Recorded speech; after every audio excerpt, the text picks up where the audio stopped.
Good evening children. ഇനി അടുത്തത് നമ്മൾ ഹിന്ദിയിൽ ലെസൺ 10 ഭാഗ ഭൂത്. എന്താണ് ഭൂത്? ഓടിപ്പോയി അല്ലേ? ഭാഗ ഓടിപ്പോയി. ആര്? ഭൂതം. ഭൂതം വന്നിട്ട് ഓടിപ്പോയി എന്നുള്ള മീനിങ് ആണ് അത്. ഓക്കെ, അപ്പം നിങ്ങളുടെ വീട്ടിലിങ്ങനെ സ്വീറ്റ് ബോക്സും സ്നാക്സും ഒക്കെ എടുത്ത് വെക്കും അല്ലേ? അമ്മമാർ ഉണ്ടാക്കിയിട്ട് കുക്ക് ചെയ്തിട്ട് അത് നമുക്ക് ഇടയ്ക്ക് പോയി കട്ട് തിന്നുമ്പോൾ അതിൻ്റെ ഒരു സ്വാദൊന്ന് വേറെ തന്നെയാണ് അല്ലേ? അപ്പോൾ ഈ കഥയിൽ അതേ നിങ്ങളെപ്പോലെ ഒരു കുട്ടിയാണ് അങ്കിത്ത്. അപ്പോൾ അങ്കിത്തിന് ഈ സ്വീറ്റ്സ് ഭയങ്കര ഇഷ്ടമാണ്. അപ്പോൾ എപ്പോഴൊക്കെ അമ്മ ഉണ്ടാക്കി വെക്കുമോ അങ്കിത്ത് ആരും അറിയാണ്ട് പോയിട്ട് കട്ട് തിന്നാറുണ്ട്. ഓക്കെ, അപ്പോൾ ഒരു ദിവസം അമ്മ നല്ല ചുടേ സ്വീറ്റ്സ് ഉണ്ടാക്കിയിട്ട് അലമാരുടെ മുകളിൽ വെക്കുകയാണ്. ഫ്രിഡ്ജിൻ്റെ മുകളിൽ ഡപ്പയിലിട്ട് വെക്കുകയാണ്. കുറച്ച് നേരം കഴിഞ്ഞ് വന്ന് നോക്കുമ്പോൾ ആ ഡപ്പ കാണില്ല. അപ്പോൾ ഈ അമ്മ എന്ത് വിചാരിക്കും അറിയോ? ഈ അങ്കിത്ത് ആ ഡപ്പയിലത്തെ സ്വീറ്റ്സൊക്കെ എടുത്ത് കഴിച്ചു എന്ന് വിചാരിക്കും. എന്നിട്ട് അങ്കിത്തിനെ കുറേ ചീത്ത പറയും. അപ്പോൾ അങ്കിത്തിൻ്റെ സിസ്റ്റർ പറയും, ഇല്ല ഏട്ടൻ അങ്ങനെയൊന്നും ചെയ്തിട്ടില്ല അമ്മ, ഏട്ടൻ എൻ്റെ കൂടെ ആയിരുന്നു പറയും. അപ്പോൾ ആ അമ്മ ചോദിക്കും, നീയും ഏട്ടനെ സപ്പോർട്ട് ചെയ്തോ, ഏട്ടൻ്റെന്ന് നിനക്കും എന്തെങ്കിലുമൊക്കെ കിട്ടിയിട്ടുണ്ടാവില്ലേ എന്ന് പറയണം. അപ്പോൾ എപ്പോഴൊക്കെ ആ വീട്ടിൽ സ്വീറ്റ്സ് വെക്കണോ ആ സ്വീറ്റ്സൊക്കെ കാണാണ്ടാവണു. അപ്പോൾ അവസാനം അങ്കിത്ത് ഒരു തീരുമാനത്തിലെത്തും. അപ്പോഴൊക്കെ അങ്കിത്തിന് ചീത്തയും കേൾക്കും കേട്ടോ. അപ്പോൾ അവസാനം അങ്കിത്ത് ഒരു തീരുമാനത്തിലെത്തണം, ഇതാരാ കട്ട് തിന്നണം. അപ്പോൾ പറഞ്ഞു, വല്ല ഭൂതങ്ങളും വന്ന് തിന്നിട്ട് പോയിരിക്കുന്നൊക്കെ ഇവരൊക്കെ പറയും. നീ ആയിരിക്കില്ല, എന്നാൽ വേറെ വല്ല ഭൂതന്മാരുണ്ടാവും, അവർ വന്നിട്ടായിരിക്കും ആ സ്വീറ്റ്സൊക്കെ കഴിച്ചിട്ട് പോകണമെന്ന്. അപ്പോൾ അങ്കിത്ത് ഒരു ദിവസം ഡിസൈഡ് ചെയ്യും, എന്തായാലും ഞാൻ ആരാണ് ഈ വന്ന് കട്ട് തന്നെയാണ് ഭൂതം എന്നുള്ളത് കണ്ടുപിടിക്കണം എന്ന് പറഞ്ഞിട്ട് ഒരു ദിവസം എന്ത് ചെയ്യും അങ്കിത്ത് ഇവിടെ അലമാരുടെ ഫ്രിഡ്ജിൻ്റെ മുകളിൽ ഇതിൻ്റെ ഡപ്പ വയ്ക്കുകയാണ്. സ്വീറ്റ്സ് ഉണ്ടാക്കിയ ഡപ്പ വയ്ക്കും. അപ്പോൾ എന്നിട്ട് അവിടെ ഡൈനിങ് അവിടുത്തെ ചെയറിൻ്റെ മറവിൽ ഒളിഞ്ഞിരിക്കും. ഓക്കെ, അപ്പം നോക്കുമ്പോൾ കുറേ കഴിയുമ്പോൾ ഒരു കുട്ടിക്കുരങ്ങൻ പൈപ്പിൽ കൂടെ ഇറങ്ങി മെല്ലെ ജനലൊക്കെ ഒക്കെ അടച്ചിട്ടിട്ടായിരുന്നു. എന്നാലും അതെങ്ങനെ ഉള്ളിൽ കടന്നിട്ട് ആ സ്വീറ്റ് ബോക്സ് എടുത്തിട്ട് തിരിയാണ്. അപ്പോഴേക്കും ഈ കുട്ടി അവിടെ നിന്ന് ഉറക്കെ നിലവിളിച്ച് എല്ലാവരും കൂടി വന്നിട്ട് അതിനെ പിടിക്കാൻ നോക്കണം. അത് പക്ഷേ ജനവാതിൽ തുറന്നിട്ട് ഓടിപ്പോവാണ്. അപ്പോൾ ഈ കുട്ടി പറയും, ഞാൻ കള്ളനെ പിടിച്ചു അമ്മ, കള്ളൻ ഭൂതവും പ്രേതവും ഒന്നും അല്ല, ഒരു കുരങ്ങനാണ് എന്ന് പറയാണ്.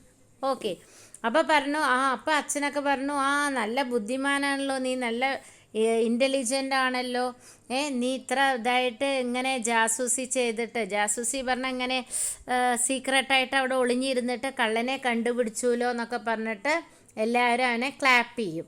ഓക്കെ, അപ്പോൾ അതാണ് നിങ്ങളുടെ സ്റ്റോറി. സോ നമുക്ക് ലെസൺ നോക്കാം. ലെസൺ 10 ഭാഗ ഭൂത്. കഠിൻ ശബ്ദ मलाई, मनगढ़ंत, कंप्यूटर, मिठाई, फ्रिज, बुद्धिमान, प्रेत, लड्डू. मेरी 2 कमज़ोरियाँ हैं, हंसते हुए अंकित ने कहा, मलाई और मिठाई. जब मैं छोटा था तब जब भी अम्मा मिठाई बनाकर रखती मैं चुपके से जाकर चट कर जाता. एक बार तो गरम गरम मिठाई से मेरा गाल, हाथ, पैर सब कुछ जल गया था. आज भी दाग वैसे ही है. मेरे घर के पास एक मंदिर है, वहाँ शंकर नारायण नामक पुजारी थे. वे मेरी पसंद जानकर अक्सर लड्डू, पेड़े, बर्फ़ी आदि बेच देते थे. आज भी उन्होंने 2 लड्डू बेच दिए थे. माँ ने लड्डू एक डिब्बे में डाल फ्रिज के ऊपर रख दिए. फिर रसोई घर का दरवाज़ा बंद कर बाहर आ गई.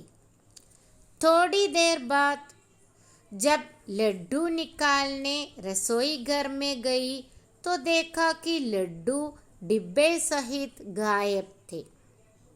सबने मिलकर मुझे दोषी ठहराया.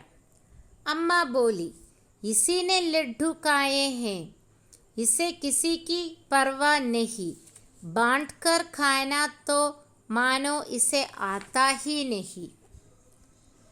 मैंने कहा, नहीं अम्मा, मैं कसम खाकर कहता हूँ कि मैंने लड्डू नहीं लिए। मेरी बहन ने भी मेरा साथ दिया। अम्मा, भैया तो यही बैठकर काम कर रहे थे। अम्मा गुस्से से बोली, तू भी उसका साथ दे रही है, क्या उसने तुझे भी लड्डू खिलाया है? अगले दिन अम्मा ने चोर को रंगे हाथों पकड़ना चाहा। उन्होंने सोन पापड़ी का डिब्बा जानबूझकर फ्रिज के ऊपर रख दिया। मैं अपनी बहन के साथ अपने कमरे में बैठा कंप्यूटर पर गेम खेलने में मग्न था। इतने में अम्मा की आवाज़ सुनाई दी, शैतान, तूने फिर सारी मिठाइयाँ खा ली। मैं हैरान था, मैंने तो मिठाई देखी भी नहीं थी, कैसे खा सकता था? मैंने अम्मा से बार बार कहा, अम्मा, मैंने मिठाई नहीं खाई, मुझे तो पता भी नहीं कि आपने मिठाई बनाई है। अम्मा बहुत नाराज़ थी, उन्होंने मेरी बात नहीं सुनी। मुझे बहुत ज़ोर डांटते हुए बोली, चुप, मैं जानती हूँ तुम्हारे सिवाय कोई ऐसा काम नहीं कर सकता। घर के नौकर भी अम्मा की बात पर सहमति प्रकट करने लगे। मुझे बेहद गुस्सा आ रहा था। मैंने मिठाई खाई नहीं, फिर भी बेवजह मुझसे सब नाराज़ हो रहे थे। अगली सुबह पंडित जी ने फिर से प्रसाद भेजा। अम्मा ने हम सबको थोड़ा थोड़ा दिया, फिर बाकी को फ्रिज के अंदर रख दिया। मैंने निश्चय कर लिया कि चोर को पकड़ूंगा। मेरी बहन ने निश्चित रूप से कह दिया, ज़रूर कोई भूत आकर मिठाई खा जाता है।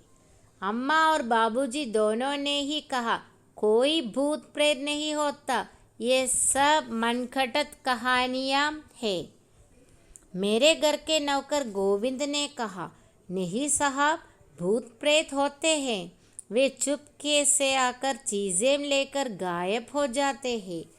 हम सब भाई बहनों ने निश्चित रूप से मान लिया कि भूत ही मिठाइयाँ ले जाता है।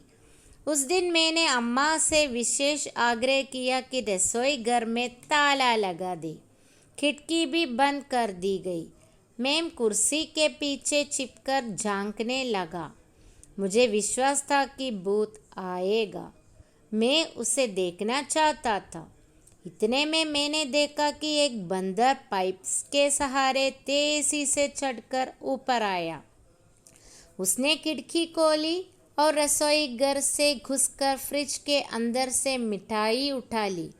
फिर वह वहाँ से 9-2-11 हो गया।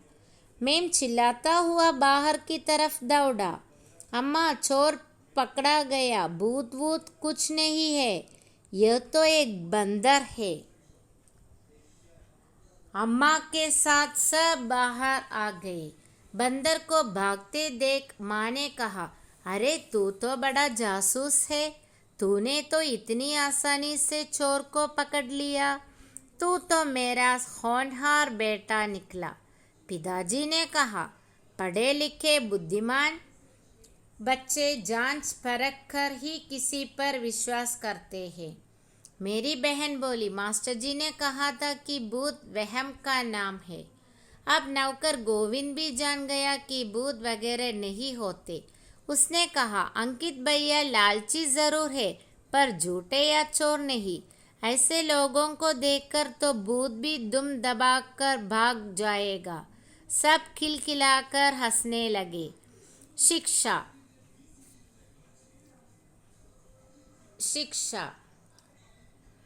पढ़े